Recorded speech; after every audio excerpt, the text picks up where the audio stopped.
del programa Serpilo Paga? Pienso que el programa Serpilo Paga es una gran oportunidad para las personas que van a salir de su bachillerato y no tienen recursos o necesitan un poco de ayuda, y es una gran ayuda del gobierno. Gracias. ¿Qué opinas del programa Serpilo Paga? Es una buena oportunidad para los colegios oficiales pues, de nosotros, para los estratos más bajos, ¿no? Uno de los beneficios del programa Serpilo Paga es que este programa ha fortalecido la función de nivelación social en las universidades, que ha estimulado la equidad en estas instituciones y que ha convertido a los centros educativos en un ámbito de convivencia al margen de las diferencias económicas. Para quienes siguen pensando que los pilos son objetos de discriminación y maltrato simplemente por su condición de becarios, vale la pena recordar la evidencia científica según la Facultad de Educación de la Universidad de La Sabana, que revela que el dinero no es el principal factor ni de integración ni de cohesión de los grupos de socialización de las universidades. En una institución conviven en los grupos académicos, de diversión, deportivos, culturales y solidarios jóvenes de diferentes estratos sociales y que hacen parte de estos grupos, no por tener mucho o poco dinero, sino por sus rasgos de personalidad, valores compartidos, códigos lingüísticos e intereses sociales parecidos o idénticos. Otro elemento valioso del programa Serpilo Paga es que esta iniciativa ha beneficiado a 22.806 estudiantes que si no fuera por la beca no podrían acceder a la educación superior de alta calidad. De estos becarios, el programa ha logrado mantener a por lo menos el 80% y solo un 20% se calcula que han desistido a la beca. Otras cifras oficiales de la cartera de educación indican que en el 2018 serán más de 40.000 familias las que se habrán beneficiado del programa Serpilo Paga. Según datos, el programa Serpilo Paga es el programa más eficaz de la educación superior para disminuir la deserción y al mismo tiempo ampliar la cobertura. Este fenómeno social, que además ha generado un sinnúmero de críticas, también ha dejado de manifiesto una realidad que para algunos es muy difícil de aceptar. La educación superior pública es saturada, por eso la cobertura del programa ha sido mayor en las universidades privadas. Esto no solo se debe a factores de calidad y de imaginarios o cercanos, sino también demuestra que las instituciones públicas ya no pueden incorporar más estudiantes de los que ya incorporan anualmente. En resumen, de los beneficios, el programa Serpilo Paga ha logrado ampliar los cupos de las universidades privadas, pero no para que ingresen niños de altos recursos, sino para que se matriculen jóvenes brillantes y que por sus condiciones económicas veían muy difícil tener acceso a la educación privada y de élite. Cualquiera que sea nuestra posición o sensibilidad política, creo que estamos todos de acuerdo de que la inversión en educación genera para un país retornos sociales que van mucho más allá de la suma de los retornos privados. En otras palabras, además del hecho de que la gente que se ha educado puede disfrutar de mejores condiciones económicas, una economía y más generalmente la sociedad en su totalidad funciona mucho mejor cuando crece la proporción de gente educada. Sin embargo, como cualquier inversión, se debe reconocer que la inversión en educación contiene riesgos. En el caso de nuestra discusión del programa Serpilo Paga, el riesgo es de que los estudiantes no terminen su carrera, lo que en alguna medida puede conducir a un desperdicio de recursos. La pregunta a la cual debemos entonces responder es la siguiente: ¿quiénes deben asumir este riesgo? ¿El Estado a partir de los impuestos de todos, en particular de los más favorecidos, o los hogares de estratos 1, 2 y 3 que son los beneficiarios de estas becas, pero ya están expuestos a muchos riesgos por su situación económica precaria? La respuesta a esta pregunta me parece obvia. Desde un punto de vista de economía pública, las becas son una inversión social en el sentido de que es la sociedad entera que se beneficia de eso, por lo cual es la sociedad que debe asumir el riesgo y no solamente los menos desfavorecidos que la componen. En términos más concretos, una de las preocupaciones expresadas se basa en que las tasas de deserción son altas en el sistema universitario colombiano, basándose en promedios efectivamente bastante aterradores. Así que podemos interpretar estas cifras como un respaldo a que las becas deben ser becas de verdad y no créditos condonables, ya que la teoría de los incentivos para justificar que un crédito condonable puede ser mejor que una beca. El razonamiento es que como no se puede observar los esfuerzos realizados por parte de los estudiantes, los cuales incrementan la probabilidad de llegar a un final feliz, poder graduarse, entonces se justifica introducir incentivos financieros para suavizar este problema de riesgo moral. Todo el resto es igual. Los estudiantes deberían tener mayores incentivos para esforzarse por el temor de tener que reembolsar el dinero de la beca, que representa una amenaza creíble, lo que debería de reducir la deserción. Pero como todo lo bueno y cosas maravillosas que tiene este programa, tenemos que analizar las principales mentiras del programa que se dicen que son muy graves, ya que el gobierno y los medios de comunicación son tan amarillistas que hacen creer a los estudiantes, como vimos en los videos pasados, una imagen de un programa maravilloso. Pero, ¿cuál es la otra cara de la moneda? La primera mentira: la pilera de los jóvenes se refleja en los resultados de las pruebas del ICFES.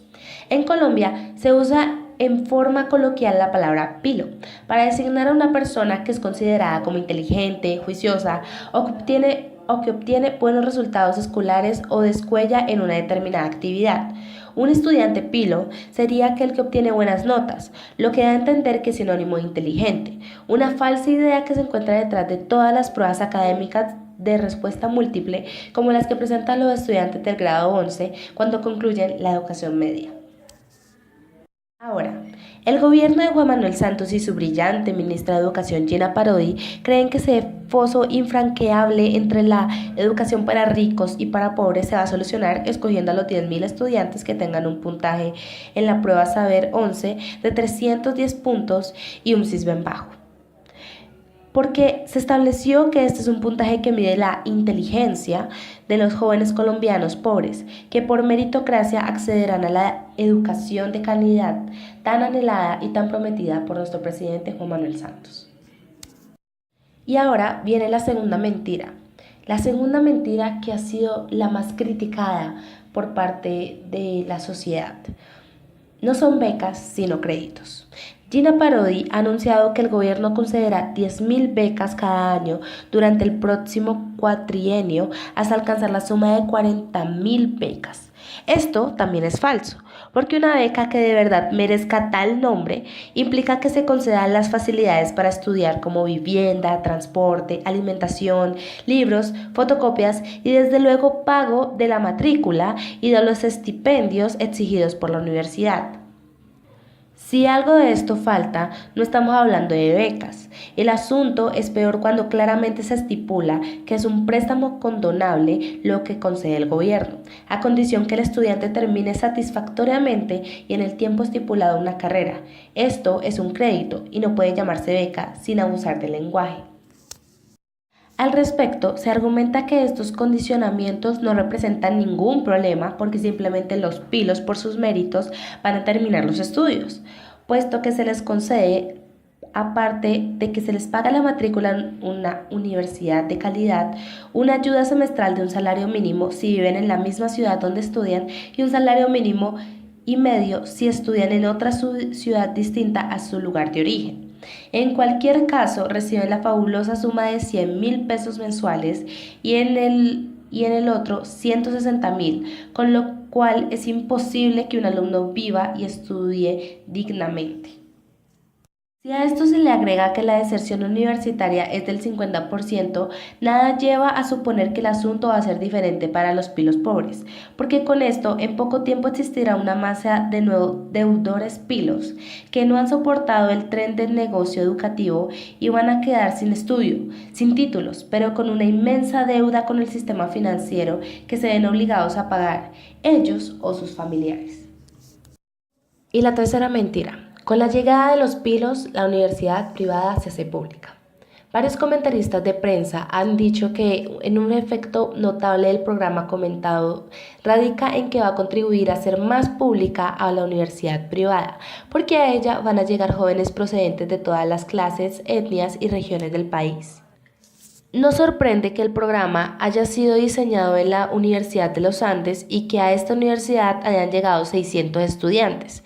Si el Estado le transfiere por cada uno de ellos una cifra semestral de 12 millones de pesos, tenemos que, sin el menor esfuerzo y con escasa inversión, dicha universidad se embolsilla 7.200 millones de pesos. Además, ese ingreso llega seguro hacia el estudiante deserte. No por azar, la mayor parte de los pilos con crédito han llegado a universidades privadas. Acá simplemente tenemos puesto en marcha el viejo proyecto educativo de Milton Friedman de los bonos educativos, con el que se financia la demanda en desmedro de la oferta, o en otros términos, el Estado, en lugar de financiar la universidad pública, le transfiere recursos a la universidad privada por medio de los créditos educativos a unos pocos estudiantes pobres.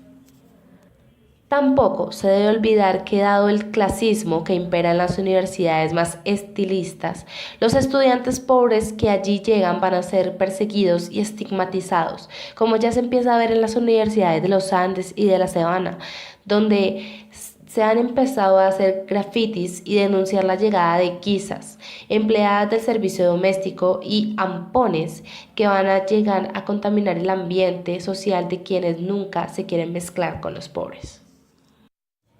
Para mi conclusión, Ser Pilo Paga es un programa que no contribuye ni a ampliar el acceso a la universidad ni a mejorar la educación superior, sino que constituye un proyecto que fortalece a la universidad privada y le da otro golpe de gracia a la maltrecha universidad pública.